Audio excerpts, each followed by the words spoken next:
Hello guys, तो हम लोग आगे एक नए वीडियो पर आज हम लोग देखने वाले हैं बिहार बोर्ड क्लास 12 के लिए बहुत ही इंपॉर्टेंट ऑब्जेक्टिव क्वेश्चन। और मैं बता दूं कि जितने भी ये ऑब्जेक्टिव क्वेश्चन लाए जा रहे हैं आपके लिए ये बहुत ज़्यादा इंपॉर्टेंट है और आपके एग्जाम में आने वाले क्वेश्चन है। ऐसा कोई भी ऐसा फालतू क्वेश्चन मैं नहीं ला रहा हूं जिससे आपका टाइम खराब हो। मैं वैसे क्वेश्चन आप लोग के लिए मैं ला रहा हूं जिसकी चांसेस बहुत ज़्यादा है एग्जाम में आने की, और यहां से एग्जाम में क्वेश्चन आएंगे ही आएंगे। आपको करना क्या है कि अगर पूरे वीडियो को वॉच करते हैं तो निश्चित आपके एग्जाम में एक भी ऑब्जेक्टिव गलत नहीं होगा और आप निश्चित 400 प्लस आसानी से ला लेंगे। तो बस आपको करना क्या है कि पूरे वीडियो में बने रहना है और निश्चित आप बहुत बेहतरीन करेंगे। तो चलिए वीडियो को स्टार्ट करते हैं और एक एक क्वेश्चन समझते हुए चलते हैं लोग। तो देखिए पहला क्वेश्चन क्या दे रखा है कि सबसे पहले प्रतिबंधन एंजाइम को कब खोजा गया था। ऑप्शन क्या दे रखा है 1963 ईस्वी में, 1992 ईस्वी में, 1990 ईस्वी में, 2003 ईस्वी में। तो मैं बता दूं कि सबसे पहले प्रतिबंधन एंजाइम जो खोजा गया था, तो आप लोग याद रख लीजिएगा इसका राइट जवाब ए नंबर बिल्कुल सही होने वाला है। 1963 ईस्वी में सबसे पहले क्या किया गया था, खोजा गया था। और सबसे पहला खोजा गया प्रतिबंधन एंजाइम का नाम क्या है, तो याद रखिएगा हिंद 2 है। कौन सा है, तो हिंद 2 आपको याद रखना ही रखना है। अगला क्वेश्चन देखिए क्या है कि सबसे पहले पुनयोगज डीएनए को कब बनाया गया था। 1090 में, 1972 में, 1990 में, 1963 में। तो मैं बता दूं कि इसका राइट जवाब जो होने वाला है 1972 बिल्कुल सही होने वाला है। 1972 ईस्वी में सबसे पहला क्या किया गया था, प्रतिबंधन पुनयोगज डीएनए को, सबसे पहला पुनयोगज डीएनए को क्या किया गया था, बनाया गया था। और उस पुनयोगज डीएनए को बनाने के लिए कौन से वैज्ञानिक ने काम किया था, तो मैं बता दूं कि स्टेनले कोहेन। याद रख लीजिएगा नाम कि कौन कौन वैज्ञानिक मिल के बनाए थे, तो स्टेनले कोहेन और इसके साथ साथ एक और वैज्ञानिक हैं जिनका नाम है हर्बर्ट बोयर। ये दोनों वैज्ञानिक ने क्या किए थे, हर्बर्ट बोयर, याद रखिएगा कि स्टेनले कोहेन और हर्बर्ट बोयर नामक वैज्ञानिक ने सबसे पहले पुनयोगज डीएनए क्या किए थे, 1972 ईस्वी में क्या किए थे, बनाए थे। और ये बनाए किस में थे, तो प्लाज्मिड में। किसको तोड़ के, तो आपको याद रखना है उसका भी नाम आपको याद रखना है, साल्मोनेला टाइफीम्यूरियम को काट के क्या किया था, बनाया था, याद रखना है। अगला क्वेश्चन देखिए क्या है, सबसे पहले पुनयोगज डीएनए को किसने तैयार किया था, स्टेनले कोहेन, हर्बर्ट बोयर, दोनों, इनमें से कोई नहीं। तो मैं इसका आंसर अभी बताया था कि ये दोनों वैज्ञानिक ने मिलकर 1972 में सबसे पहले क्या बनाया था, तो प्लाज्मिड डीएनए का। तो ये प्लाज्मिड डीएनए के साथ साल्मोनेला टाइफीम्यूरियम को जोड़ के क्या बनाया था, पुनयोगज डीएनए को क्या किए थे, तैयार किए थे। अगले क्वेश्चन को देख लेते हैं। गोल्डन धान निम्न में से कौन से विटामिन पाया जाता है। गोल्डन धान में विटामिन ए पाया जाता है, कि विटामिन सी पाया जाता है, कि विटामिन डी पाया जाता है, कि विटामिन बी पाया जाता है। तो आपको ध्यान रख लेना है कि गोल्डन धान में विटामिन ए की प्रचुर मात्रा पाई जाती है और यह धान जो होता है हल्का पीला रंग का होता है, जो किसके कारण होता है, तो आपको याद रख लेना है बीटा कैरोटीन के कारण। किसके कारण, तो बीटा कैरोटीन के कारण ये किस रंग का होता है, तो हल्का पीला रंग का होता है। ये भी ध्यान रख लेना है। और इसमें भर भर के क्या पाया जाता है, विटामिन ए पाया जाता है। देखिए आप लोग के लिए प्रॉपर मैं मेहनत इसलिए कर रहा हूँ ताकि आप एग्जाम में बहुत ही बेहतरीन करें और आपके एग्जाम में एक भी क्वेश्चन गलत ना हो। और आपके एग्जाम में ऐसा ही होगा कि आपके एग्जाम में एक रत्ती सा भी क्वेश्चन नहीं आएगा जो कि मेरे पढ़ाने से हो। बशर्ते आपको करना क्या है कि जितने भी पढ़ाए जा रहे हैं आपको अच्छे से याद करके जाना है।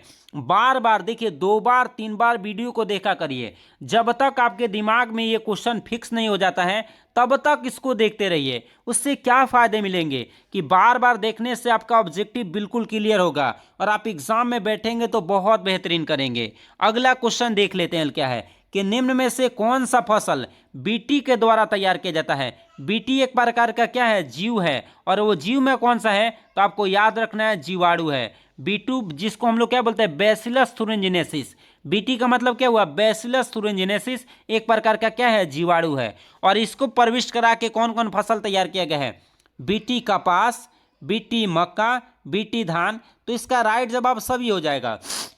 बीटी कपास भी तैयार किया गया है, बीटी मक्का भी तैयार किया गया है, बीटी धान भी। और इसके सिवाय भी आप लोग को याद रख लेना है कि बीटी टमाटर भी तैयार किया गया है, और इसके साथ ये भी याद रखना है बीटी आलू भी तैयार किया गया है, और इसके साथ एक और याद रखना है सोयाबीन भी तैयार किया गया है, जो कि बहुत ज़्यादा इंपॉर्टेंट है। मैं एक भी ऐसा बोला नहीं, आप लोगों को फालतू क्वेश्चन पढ़ाऊंगा ही नहीं। अगला क्वेश्चन है कि निम्न में से किस जीव से क्राई प्रोटीन निकाला जाता है? बीटी जीव, वायरस या बीटी जीव? तो मैं बता दूं कि इसका राइट जवाब होने वाला है बीटी जीव। क्या होने वाला है? बीटी जीव। अगले क्वेश्चन पे आ जाते हैं, देखिए क्या है कि निम्न में से कौन जैव उर्वरक के रूप में उपयोग होता है? जीवाणु, साइनोबैक्टीरिया, कवक, सभी। तो मैं बता दूं कि ये सभी के सभी का उपयोग हम लोग किस में करते हैं? तो जैव उर्वरक के रूप में करते हैं। इसका राइट जवाब क्या हो जाएगा? डी नंबर बिल्कुल क्या होने वाला है? सही होने वाला है। जीवाणु का भी उपयोग, साइनोबैक्टीरिया का भी उपयोग और कवक का भी उपयोग हम लोग किस में करते हैं? जैव उर्वरक में करते हैं। एक एक्स्ट्रा पॉइंट मैं आप लोग को बता देता हूं, इसको हम लोग नील हरित शैवाल भी कहते हैं। क्या कहते हैं? तो आपको याद रख लेना है कि नील हरित शैवाल के नाम से भी इसे जाना जाता है, और ये बहुत इंपॉर्टेंट है। आप लोग इसका दूसरा नाम भी याद रखिएगा। कभी कभी एग्जाम में पूछ देता है कि साइनोबैक्टीरिया का दूसरा नाम क्या है, तो याद रख लेना है नील हरित शैवाल याद रखना है। अगले क्वेश्चन पे आ जाते हैं कि निम्न में से कौन सा जीवाणु मृदा में मुक्त अवस्था में रहता है? एजोबैक्टर है कि एजोस्पाइरुलिनम है? दोनों हैं, इनमें से कोई नहीं है। तो मैं बता दूं कि ये दोनों के दोनों जो हैं ये मुक्त अवस्था में पाए जाते हैं, इसलिए इसका राइट जवाब क्या होने वाला है? सी नंबर बिल्कुल सही होने वाला है। इसका राइट जवाब क्या है? सी नंबर बिल्कुल सही है। अगला है, निम्न में से कौन धान के खेतों में जैव उर्वरक का काम करते हैं? जीवाणु है, साइनोबैक्टीरिया है, कवक है, सभी है। तो मैं बता दूं कि इसका राइट जवाब सभी धानों के खेतों में साइनोबैक्टीरिया जो होता है वो जैव उर्वरक का काम करता है, और जिस धान के खेत में साइनोबैक्टीरिया रहता है उसमें उपज बहुत ज़्यादा मात्रा में होती है, इस बात को याद रखना है। अगला है, निम्न में से कौन सी साइनोबैक्टीरिया है? एनाबीना है, नॉस्टॉक है, आसिलेटोरिया है, सभी है। तो मैं बता दूं कि इसका राइट जवाब जो है ये सभी होने वाला है। ये भी साइनोबैक्टीरिया है, नॉस्टॉक भी है, आसिटिलोरिया भी है, इसलिए इसका राइट जवाब क्या होने वाला है? डी नंबर बिल्कुल सही होने वाला है। और देखिए आप लोग के लिए प्रॉपर हम लोग इतना मेहनत कर रहे हैं कि आपके एग्जाम में बहुत ही बेहतर हो, और आप लोग अभी तक मेरे चैनल को सब्सक्राइब नहीं किए हैं तो प्लीज़ आप लोग मेरे चैनल को सब्सक्राइब कर दीजिए। आपके एक सब्सक्राइब से हम लोग को बहुत मदद मिलती है, इसलिए प्लीज़ आप लोग चैनल को जरूर सब्सक्राइब करके ही जाइएगा। अगले क्वेश्चन देखिए क्या है। उत्तक संवर्धन द्वारा हजारों की संख्या में पादपों को उत्पन्न करने की विधि क्या कहलाती है? सोमाक्लोन, उत्तक संवर्धन, सूक्ष्म प्रवर्धन, कायिक संकरण। तो मैं बता दूं कि इसका राइट जवाब होने वाला है क्या चीज? सूक्ष्म प्रवर्धन कहलाता है। उत्तक संवर्धन की प्रक्रिया में हजारों की संख्या में जो क्या किया जाता है, संख्या में जो पादप उत्पन्न किया जाता है उसे सूक्ष्म प्रवर्धन कहते हैं, और उसमें जो पादप उत्पन्न होता है वो सेम टू सेम समान प्रकार का उत्पन्न होता है, उससे हम लोग सोमाक्लोन के नाम से भी क्या करते हैं, जानते हैं। लेकिन इसका राइट जवाब क्या होने वाला है? सी नंबर बिल्कुल सही होने वाला है। अगला देखिए क्या है। उत्तक संवर्धन को कब विकसित किया गया था? तो याद रख लेना है 1950 में ही किया गया था।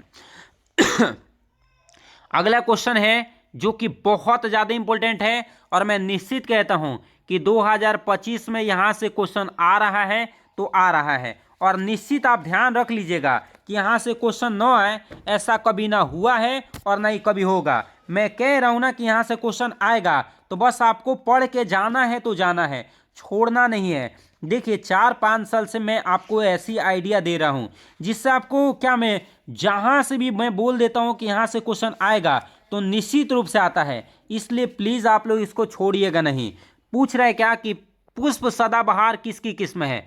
मिर्च की है, लोबिया की है, फूल गोभी की है, सरसों की है। तो मैं बता दूं कि इसका राइट जवाब मिर्च होने वाला है। मिर्च की किस्म है कौन सा? पूसा सदाबहार, इसलिए इसका राइट जवाब क्या होने वाला है? ए नंबर बिल्कुल सही होने वाला है। अगला देखिए क्या है। फूल गोभी का निम्न में से कौन सी किस्म है? यहाँ किस्म डालिएगा, पूषा भूषा, पूषा कोमल, पूषा स्वर्णिम, सभी। तो मैं बता दूं कि फूल गोभी का जो किस्म होता है वो पूषा भूषा होता है। क्या होता है? पूषा भूषा याद रखना है। लेकिन वही जो पूषा कोमल दिया है, याद रखिए लोबिया का किस्म है। किसका है? लोबिया का किस्म है, ये भी याद रखना है। और ये पूषा स्वर्णिम जो दे रखा है ये सरसों का है। किसका है? सरसों के किस्म है। तो जो भी एक्स्ट्रा पॉइंट लग रहा है मैं आप लोग को बता दे रहा हूं ताकि आप एग्जाम में बहुत बेहतरीन करें। अगला, हरित क्रांति की शुरुआत कब हुआ था? 1060 में, 1960 में, 1966 में, 1063 में। तो मैं बता दूं कि इसका राइट जवाब होने वाला 1960 में। 1960 ईस्वी में हरित क्रांति की क्या किया गया था? शुरुआत किया गया था। अगला क्वेश्चन देखिए क्या है कि धान की एक किस्म है थाईचू नेटिव 1 को कहां से भी उत्पन्न किया गया था? ताइवान से, फिलीपींस से, दोनों से, इनमें से कोई नहीं। तो मैं बता दूं कि इसका राइट जवाब जो होने वाला है ताइवान होने वाला है। और फिलीपींस से ही भी एक धान के किस्म को लॉन्च किया गया था। कहां से? RIR से। और कौन से? तो आपको याद रखना है IR8। कौन सा किस्म है? IR8, ये भी याद रख लेना है। IR8 भी धान की किस्म है जो कि विकसित किया गया किसके द्वारा? फिलीपींस से, IRRI से। ये भी आपको ध्यान रखना है। अगला क्वेश्चन देखिए क्या है, धान की अर्धबामन किस्म कौन सी है? जया है, रत्ना है, पद्मा है, सभी है। तो मैं बता दूं कि इसका राइट जवाब सभी होने वाला है। ये सभी के सभी क्या है? होने वाला है। अगला, मधुमक्खी का वैज्ञानिक नाम क्या होता है? ऑप्शन में देखिए क्या है? Apis indica. याद रख लेना है कि एपिस इंडिका होता है, जो कि गलती से लिख दिया गया है, तो आप लिख लीजिएगा एपिस इंडिका। इसका राइट जवाब क्या होगा? Apis indica. और होमो सेपियंस जो दे रखा है ये मानव के वैज्ञानिक का नाम है। ये भी बहुत इंपॉर्टेंट है। तो आज के लिए हम लोग इतना ही क्वेश्चन रहने देंगे और मुझे भरोसा और उम्मीद है कि आप लोग मेरे वीडियो को लाइक कर दिए होंगे और चैनल को भी सब्सक्राइब कर लिए होंगे। और देखिए, जितना हो सके आप लोग सपोर्ट करिए और वीडियो को ज़्यादा से ज़्यादा शेयर करिए। और इसी के साथ हम लोग मिलेंगे अगले वीडियो में। तब तक के लिए जय हिंद।